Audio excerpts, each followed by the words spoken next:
I'll be using my wildcard in game week 35, and this will be the main focus for this team selection video. Let's have a look. Please give this video a like and consider to subscribe to my channel if you want more FPL content. Thank you.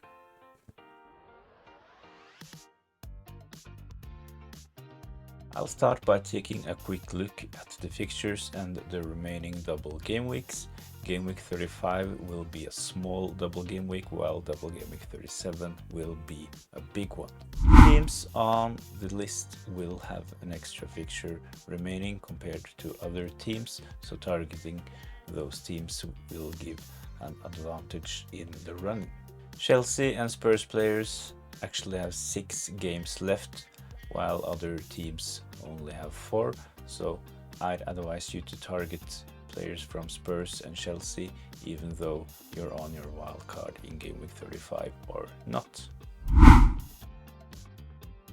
In the first wildcard draft I have triple Chelsea and double Spurs, double defensive cover from Chelsea in addition to Cole Palmer. From Spurs I've chosen Son because it's nailed on and on penalties, and also Porro because he is so attacking.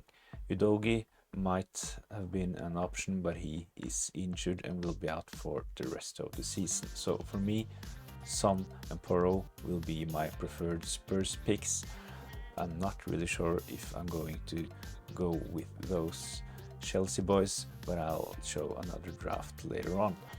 In midfield I also have Bruno Fernandes and Foden, mostly because they have a good fixture in game week 35 and they also have a double game week in 37. Up top, Haaland, because of his ownership and he is on penalties for Man City. He's not in his best form right now, but he can start to score goals anytime. Isaac is in as well. He has a good fixture in double game week 35, even though it's a single game week for him, and Højlund as well because of a good fixture in 35 and a double in 37.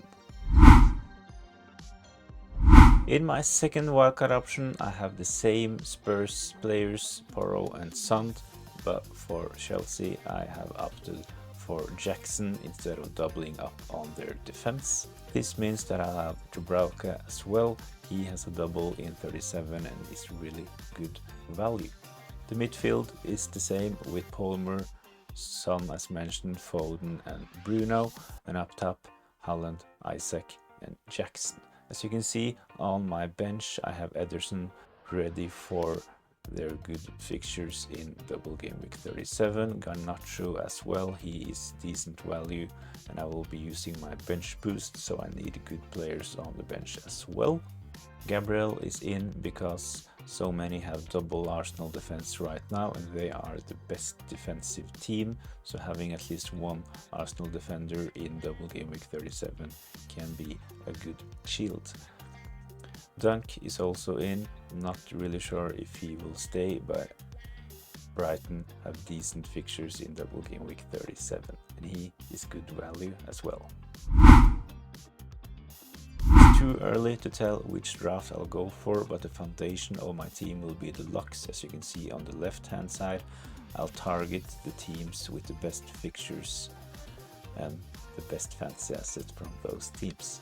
All the players are on the list because of good fixtures, some of them such as Garnacho, Foden and Chad are in because of their good value, and some are in because of nailedness and penalties. And in this team I actually have 5 penalty takers in Palmer, Isaac, Son, Haaland and Bruno.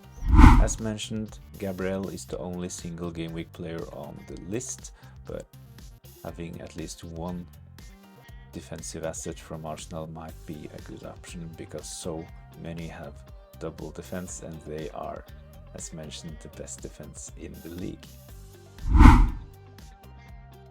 Cole Palmer will probably be my captain in double game week 35. He's such a good player, in form, nailed on and on penalties as well. And as you can see, Chelsea's opposition in game week 35 I'm not the worst. Son could be an option as well. He will be highly owned and captained by a lot of managers, but I don't think I'm interested in looking past Cole Palmer's performances recently. So Son could be a punt if you want to be different, but I do believe that Cole Palmer will be massively owned and captained in double game week 35. Let me know in the comments who will be your captain for double game week 35.